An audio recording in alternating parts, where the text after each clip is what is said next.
আগামী ফেব্রুয়ারি মাসে নির্বাচনের তারিখ ঘোষণা করা হয়েছে। জনগণ যাকে ভোট দেয় তিনি নির্বাচিত হবেন এবং তারাই সরকার গঠন করবে। কিন্তু আমরা লক্ষ্য করছি যে নির্বাচনের আগেই এই দেশে লুটপাট, নানান ধরনের দুর্নীতি এবং অর্থ আত্মসাৎ, মানুষকে হয়রানি করা হচ্ছে। বিশেষ করে সিলেটের যে পাথর কেলেঙ্কারি, এটা দুনিয়ার ইতিহাসকে ম্লান করে দিয়েছে। পৃথিবীর কোনো সভ্য দেশে এইভাবে পাথর চুরির কোনো ঘটনা ঘটেছে এটা আমার জানা নেই। যারা এটা করেছেন তাদের একটি রাজনৈতিক পরিচয় আছে।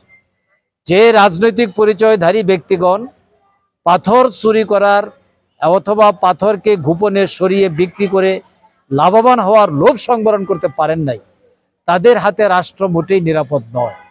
আমরা মনে করি যে এই পাথর আত্মসাৎকারী এবং যারা সরিয়ে নিয়েছেন গোপনে, তাদের বিরুদ্ধে গণপ্রতিরোধ করতে হবে, সামাজিকভাবে রাজনৈতিকভাবে তাদেরকে বয়কট করতে হবে।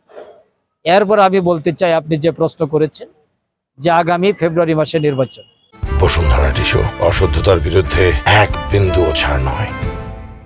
জামাত ইসলামের আমির ডাক্তার শফিকুর রহমান সাহেব 16 এপ্রিল সর্বপ্রথম রোজার আগে ফেব্রুয়ারি মাসেই নির্বাচনের দাবি করেছে।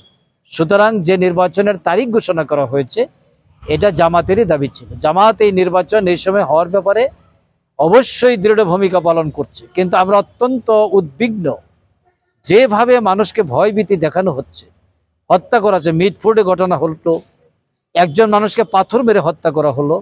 গাজীপুরে সাংবাদিক তুহিনকে হত্যা করা হলো। মুক্তাগাছা মাইনকুনে একজন লোককে হত্যা করা হলো। আবার তারা নিজেরা মারামারি করে প্রায় 200-র মতো লোক নিজেরা খুন হয়ে গেল।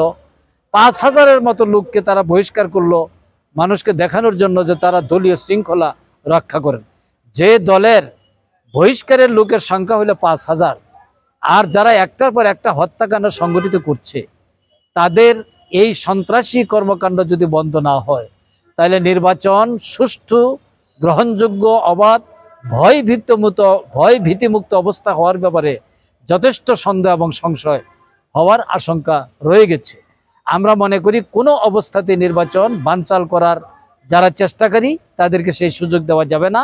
রুখে দাঁড়াতে হবে, নির্বাচন যথাসময়ে হতে হবে এবং জনগণ ভোট দিয়ে সন্ত্রাস এবং চাঁদাবাজিদেরকে প্রত্যাখ্যান করে জনগণের বন্ধুদেরকে তারা নির্বাচিত করবে ইনশাআল্লাহ।